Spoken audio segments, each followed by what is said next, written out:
spray on my hair because I don't see any reason not to, and it will smell good. And there, I can look like I'm even more obsessed than I am already, right? My mother just told me that I'm obsessed with myself, which sounds like something that one of her friends told her to say because she looks like she was just poisoned. Her face is greenish. She looks like she got flushed after ingesting a bunch of poison. She looks horrible. And there are people around here that are not very nice. And basically,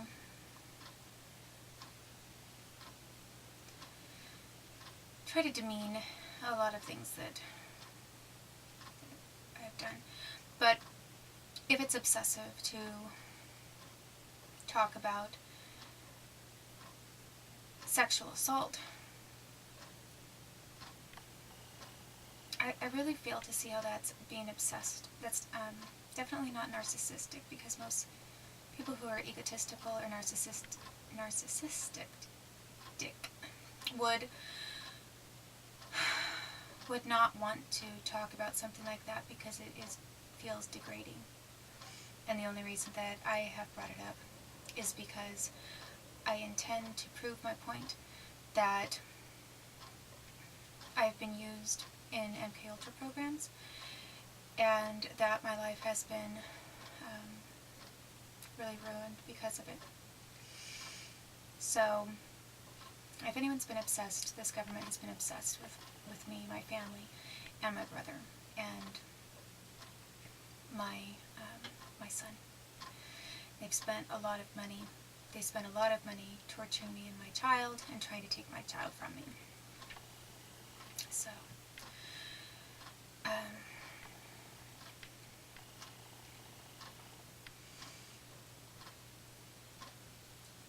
anyway, I was saying that if the government has engaged in torturing and raping and assaulting children or somebody as a child, I don't think that later, when they don't like what you're doing with lawsuits, or when they feel that you're challenged to something that they have planned, I don't think that it's very likely to see them suddenly treating an adult any differently if they're going to rape a child, or rape, somebody who they've put into the program. If they've raped them as a child repeatedly, and drugged them, then why wouldn't they do that at a later date? And why would all of a sudden the CIA and the military or the police or FBI, whoever, why would they suddenly care enough to actually prosecute those crimes? I mean, if anything, they wanted to rape me. If anything, they decided by the time I was 24 that since I wasn't readily available into jumping into marriage and getting squared away with someone they had picked out on that level, or maybe because somebody was worried that I was going to college and I might do something that eventually could gain notice and get in the way of whatever ideas they had for themselves and their own group, they decided to rape me. And it's very likely that since the CIA used me and raped me as a child, they don't do that for just no reason. It wasn't like I had a family background of pedophiles, or was in a weird situation with a school or my surroundings. My family was very conservative, and yes, that kind of thing crosses all of the cultural gamut, but it was definitely part of CIA, MK Ultra, and military program. And if they're going to use something like that and have me service people before I'm age 3, typically their idea is to then allow you to have somewhat of a normal life, and then possibly at some point, if they choose to, trigger a reaction from you, because first they'll try to disassociate you as a child and do their programming Then they'll give you a little break, make you think that you have a normal life. You know, you're in your sleeping stage, where you are completely oblivious to everything. You don't remember most things. And then, I guess, if they want to, and they decide they can trigger a chain of events or an emotional reaction or response from you, possibly, that they hope to elicit by suddenly reintroducing the same torture and trauma that they used against you when you were a child. So, it's very possible that they used the federal people that I was running into who raped me and then date raped me because they wanted to break back into that cycle that they had started when I was a kid. And they hoped that by breaking into it, it would shock me, and then they could continue to degrade me, bring down my self-worth, and then use me for government purposes. And that's what they did. And the kinds of individuals that I was meeting later at a later date were definitely high-level U.S. government individuals. And the people that I was a nanny for before, they tried to bring out the sex use of me, was most of the people that I worked for were federal employees. So I think that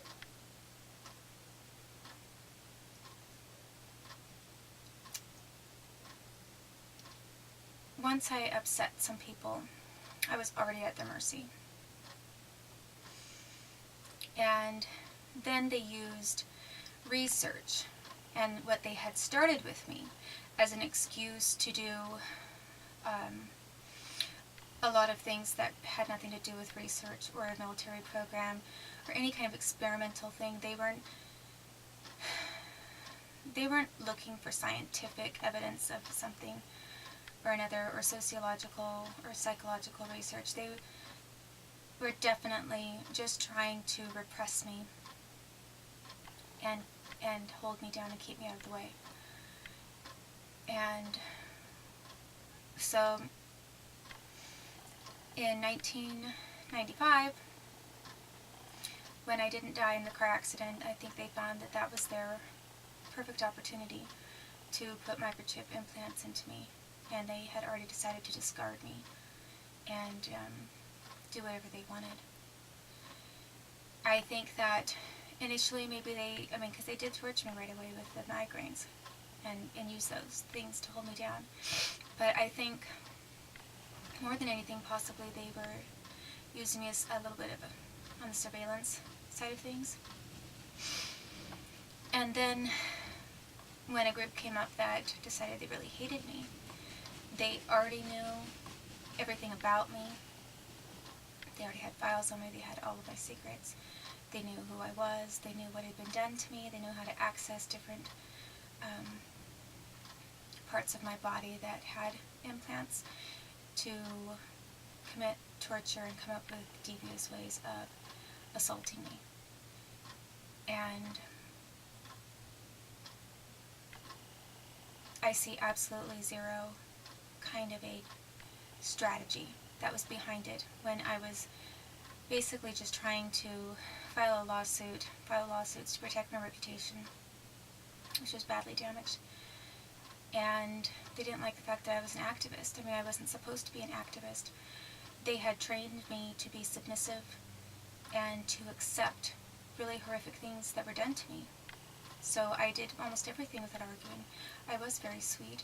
I was very much a servant, and I was very conditioned to being that way. So when I started to break out of that a little bit, they didn't like the loose cannon. They've never liked loose cannons. They don't like independence coming from somebody that they've been using and controlling, and that they want to continue to control. So, that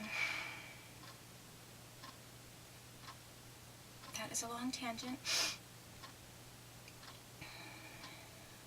But I added some information to my blog, and I wanted to touch on this again, this topic, and explain too why it's hard for me to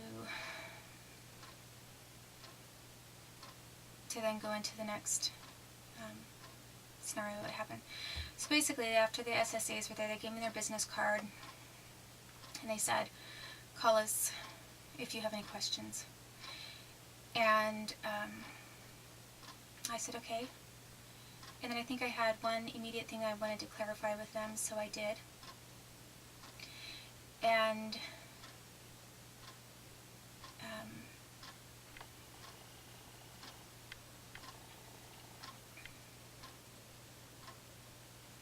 then when I did try to bring up religious hate crimes with them, I think I did try to touch on it a little bit, and they kind of shoved it aside. I think I got such a rude reception from Julia Thornton about that I was completely discouraged from talking about that at all. She said that they were not going to talk about that at all. And so the next thing that occurred was, after I reported the FBI, Krista Schneider wanted me to go out with her and a girlfriend. And I did. And she wanted me to meet somebody for the first time that I had never met. And as it turned out, this woman that I met was the daughter of a woman who dated Dick Whittemore. Dick Whittemore and John Camp were the primary attorneys that were working against me for the Archdiocese of Portland and Oregon and the Abbey lawsuits. They were also working against me with the Willamette Week because I had named Dick Whittemore for that one. So Dick Whittemore's representation was not himself for the Willamette Week defamation. I believe that his representation, if I'm still remembering correctly, was Peter Mercero, and his law firm. So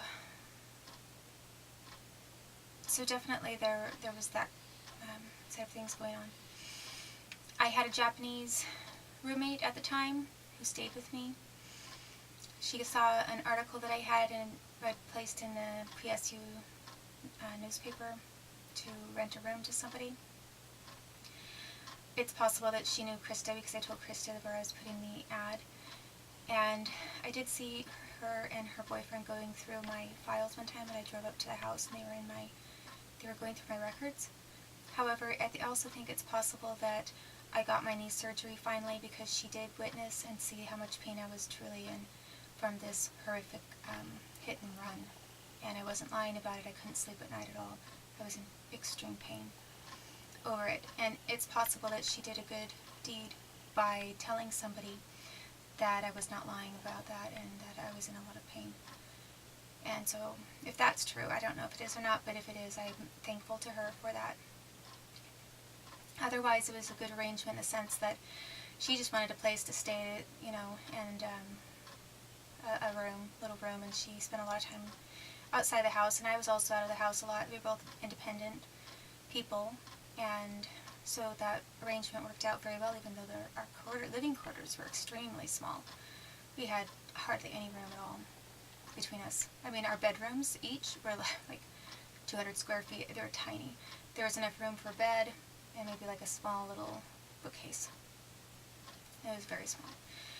It was the smallest place I've ever lived in. I felt very claustrophobic at first. I mean, literally, I felt claustrophobic. And I eventually did get used to it. But